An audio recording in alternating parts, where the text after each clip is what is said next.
Həzrəti Fatimənin varlığı, onun dünyaya göz açmağı, onun Peyğəmbərə əta olunmağı o qədər mühüm hadisədir ki, hətta rəvayətlərdə gəlib.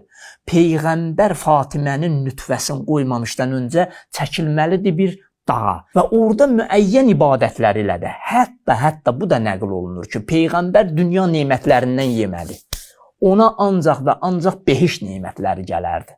Fatimə Peyğəmbərin nuru əynidir, gözünün nurudur. Ya Rəsulallah, sən bu Fatimə haqqında nə gözəl, nə qəlb oxşayan sözlər demisən ki, bu Fatimənin adını zikr eləyəndə, onu vərəqləyəndə insanın ruhu, kimliyi əvəz olunur.